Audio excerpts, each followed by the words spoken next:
بسم اللہ الرحمن الرحیم الصلاۃ والسلام علیک یا رسول اللہ وعلی آلک واصحابک یا حبیب اللہ۔ عن ابن عمر رضی اللہ تعالی عنہما ان رسول اللہ صلی اللہ علیہ وسلم قال، حضرت عبداللہ ابن عمر رضی اللہ تعالی عنہما سے مروی ہے، فرماتے ہیں حضور علیہ الصلاۃ والسلام نے ارشاد فرمایا، امرت ان اقاتل الناس حتی یشہدوا ان لا الہ الا اللہ وان محمد رسول اللہ، مجھے حکم دیا گیا ہے کہ میں لوگوں کے ساتھ جہاد کروں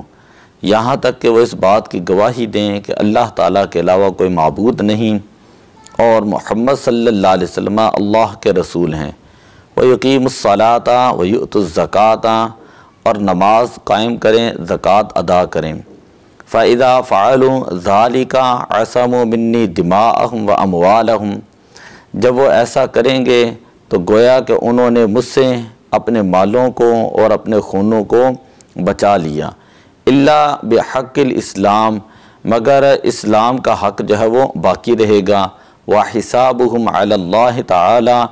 اور ان کا حساب اللہ تبارک و تعالیٰ کے ذمہ کرم پر ہے۔ رواہ البخاری و مسلم،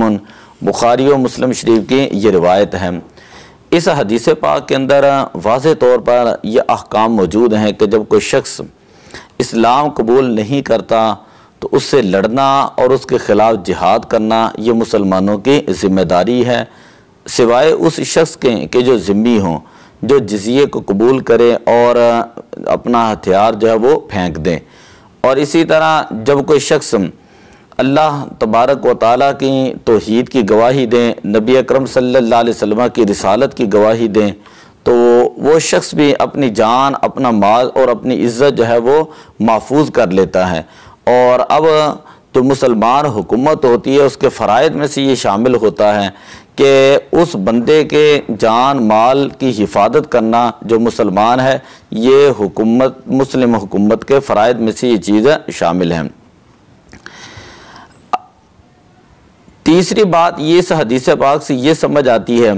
کہ اگر کوئی بندہ بظاہر مسلمان بھی ہوں لیکن مسلمان ہونے کے باوجود اسلام کے احکامات پر عمل نہیں کرتا تو اس کو جو ہے وہ شرعی سزائیں جو ہے وہ دی جائیں گی، وہ شرعی سزاؤں سے وہ بچ نہیں سکتا۔ نبی اکرم صلی اللہ علیہ وسلم نے اپنے ذاتی دشمن کو تو معاف کیا لیکن اسلامی احکام اور حدود کی خلاف ورزی جو کرنے والے تھے ان کو سزائیں دیں۔ آخر میں یہ بھی بتایا گیا اس حدیث پاک کے اندر کہ جو شخص اسلامی فرائض جو ہے وہ سر انجام دیتا ہے اس سے وہی سلوک کیا جائے گا جو دوسرے مسلمانوں سے کیا جائے گا، بظاہر وہ کلمہ پڑھنے والا ہوں تو اس سے تمام معاملات جو ہے دیگر مسلمانوں جیسے کیے جائیں گے۔ اگر اس کا باطن اس کے خلاف بھی ہے تو یہ اس کا معاملہ اور اللہ تبارک و تعالیٰ کا معاملہ ہوتا ہے۔ یہ حدیث پاک ہے، اربعین نووی کی 8ویں حدیث پاک ہم نے پڑھی۔ 9ویں حدیث پاک میں آتا ہے، حضرت ابو ہریرہ رضی اللہ تعالیٰ عنہ سے مروی ہے، فرماتے ہیں سمعت رسول اللہ صلی اللہ علیہ وسلم یقول، میں نے حضور علیہ الصلاۃ والسلام کو فرماتے ہوئے سنا، ما نہیتکم عنہ فاجتنبوہ، کہ جس چیز سے میں تمہیں منع کر دوں تم اس چیز سے باز آ جایا کرو، وما امرتکم بہ فأتوا بہ ما استطعتم، اور جس چیز کا میں تمہیں حکم دوں اس کے اوپر عمل کیا کرو، ما استطعتم بہ، جہاں تک تم سے جو ہے وہ ممکن ہو۔ فإنما أهلك الذين من قبلكم، بے شک تم سے پہلے جو لوگ تھے ان کو کس چیز نے ہلاک کیا؟ وہ ہلاک ہوئے کثرت مسائلہم واختلافہم علی انبیائہم، کہ ایک تو ان کی عادت یہ تھی وہ کثرت کے ساتھ سوالات کرتے تھے، تو ظاہر بات ہے جب کثرت کے ساتھ سوالات کیے جائیں گے اسی اعتبار سے جب جواب ملیں گے پھر احکام بھی اسی اعتبار سے لاگو ہوں گے۔ تو کثرت سوالات کی وجہ سے وہ ہلاک ہوئے کہ جب ان کو ان کے جوابات دیے جاتے، احکامات بتائے جاتے تو ان کے اوپر عمل نہ کرتے۔ واختلافہم علی انبیائہم، اور دوسری بات ان کی ہلاکت کی یہ تھی کہ وہ اپنے انبیاء علیہم الصلاۃ والسلام کے بارے میں اختلاف کرتے تھے۔ یہ ایک مکمل الگ جو ہے وہ موضوع ہے کہ ہر قوم نے کس طرح اپنے نبیوں کے ساتھ جو ہے وہ بے ادبیاں کیں اور کس انداز کے ساتھ ان کے ساتھ وہ پیش آئے، اور پھر قوم ثمود ہو، قوم عاد ہو، قوم لوط ہو، قرآن پاک کے اندر مفصل ان کے بارے میں موجود ہیں کہ کس طرح یہ لوگ جو ہیں وہ اللہ تبارک و تعالیٰ کے غضب کا جو ہے وہ نشانہ بنے۔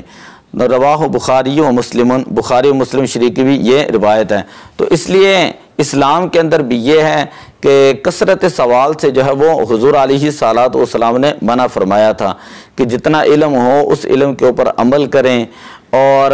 جس طرح کے شریعت کے اندر تقدیر کے بارے میں کثرت سوالات سے جو ہے وہ منع کیا گیا ہے۔ تو دعا ہے کہ اللہ تبارک و تعالیٰ یہ جو 2 احادیث پاک ہم نے پڑھی ہیں ان کے اوپر ہمیں عمل کرنے کی توفیق عطا فرمائے۔ الصلاۃ والسلام علیک یا رسول اللہ وعلی آلک واصحابک یا حبیب اللہ۔ الصلاۃ والسلام علیک یا خاتم النبیین وعلی آلک واصحابک یا شفیع المذنبین۔